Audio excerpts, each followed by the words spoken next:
कल रात ICC champions trophy की जीत के बाद महू में जश्न के दौरान दो गुटों के बीच हुई झड़प ने इलाके में तनाव बढ़ा दिया। यह घटना महू के जामा मस्जिद के पास उस समय घटी जब दोनों गुट में विवाद बढ़ गया, जो बाद में हाथापाई और पथराव में तब्दील हो गया। जानकारी के अनुसार विवाद रमजान के दौरान इबादत करने की प्रक्रिया और आतिशबाजी को लेकर हुआ था, जिसको लेकर दोनों पक्षों में तीखी बहस शुरू हो गई थी, जिसमें झड़प के बाद दोनों गुटों ने एक दूसरे पर पथराव करना शुरू कर दिया, जिससे माहौल गर्म हो गया। घटना के बाद ग्रामीण पुलिस की भारी तैनाती की गई और स्थिति को नियंत्रण में लाने के लिए पुलिस ने तुरंत इलाके में कदम बढ़ाया। कलेक्टर, ग्रामीण एसपी और डीआईजी मौके पर पहुंचकर स्थिति को संभालने में जुट गए। प्रशासन ने शांति बनाए रखने के लिए तत्परता से काम किया और इलाके को फिर से शांत करा दिया।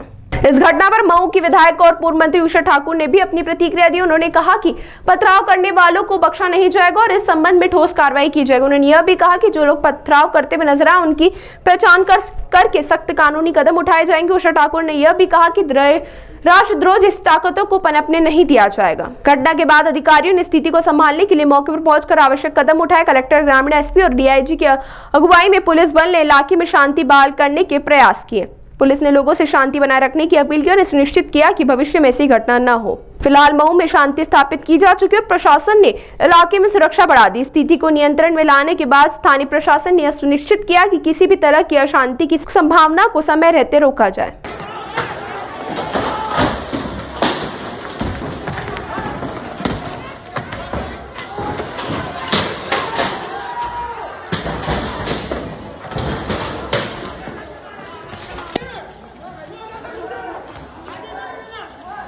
मम्मी अंदर रहो मम्मी।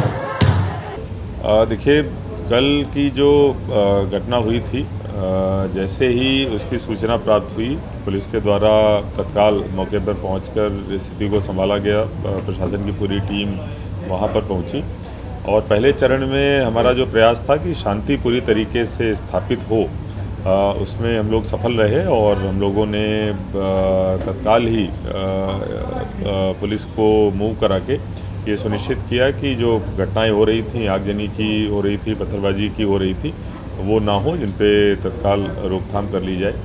उसके बाद में फिर जो चिन्हांकन है कि कौन कौन से लोग इसमें शामिल थे, किस तरीके से घटना की शुरुआत हुई, इसकी तफ्तीश भी चालू की और जो एफआईआर हुई थी उसके आधार पर अभी तक जो अंतिम जानकारी मैंने ली थी कि 13 लोगों को उसमें गिरफ्तार भी किया गया है। कुछ लोगों के खिलाफ हम लोग रासुका की भी कार्रवाई करेंगे। कुछ अन्य भी एफआईआर इसमें लॉन्च होने की संभावना है, जिस तरीके से लोग आ रहे हैं और वीडियोस देख रहे हैं। कुल मिला के अभी पूरी तरीके से शांति स्थापित है और हमारी तरफ से जो भी कार्रवाई बनती है, वैधानिक कार्रवाई बनती है, वो कड़ी से कड़ी कार्रवाई की जाएगी, जिससे भविष्य में इस प्रकार की घटनाओं की पुनरावृत्ति ना हो और कोई भी एक भी जो जिम्मेदार व्यक्ति है उसको बख्शा नहीं जाएगा। जहाँ तक बंद आदि कराने वाली बात है, मुझे लगता है इसकी कोई भी आवश्यकता नहीं है, क्योंकि शांति स्थापित है, प्रशासन अपना काम कर रहा है और जो भी दोषी हैं उनमें से किसी को भी बख्शने का कोई सवाल पैदा नहीं होता।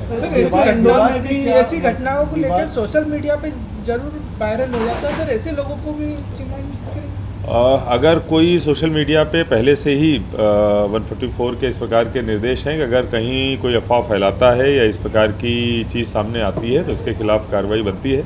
आपके माध्यम से मैं सबसे अपील करता हूं कि कृपया इस प्रकार की अफवाहों से बचें और सोशल मीडिया का इस्तेमाल अफवाहों को फैलाने के लिए ना करें, क्योंकि इसके लिए आपके खिलाफ कार्रवाई भी हो सकती है। कुछ घायल भी हुए हैं।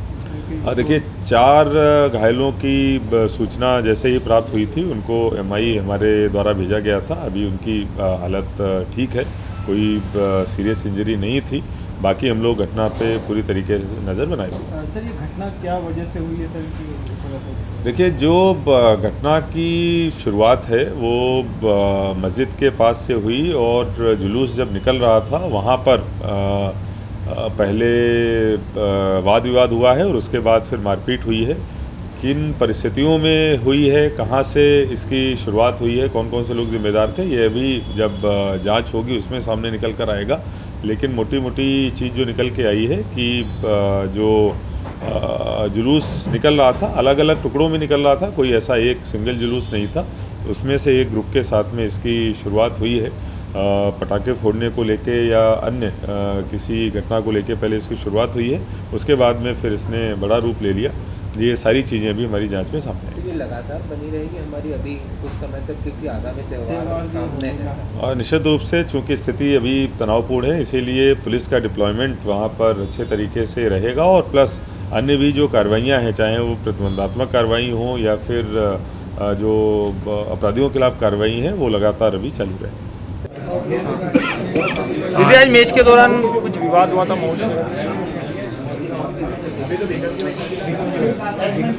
मैच जीतने के बाद राष्ट्रवादी सारे बंधु जैसे प्रतिमा के पास जीत का जश्न मना रहे थे और इसी बीच राष्ट्रद्रोही ताकतों ने जो हरकत की वो अक्षम्य है। वीडियो में जो दिख रहे हैं, कठोर कार्रवाइयाँ होगी, रासुका लगेगी और इनको बिल्कुल बख्शा नहीं जाएगा। ये राष्ट्रद्रोही ताकतें अपना दिल दिमाग ठिकाने से रखें। अवैध बने मकानों पर क्या बुलडोजर कार्रवाई होगी? यदि वो अपराधी हैं, वीडियो में चिन्हित हो रहे हैं,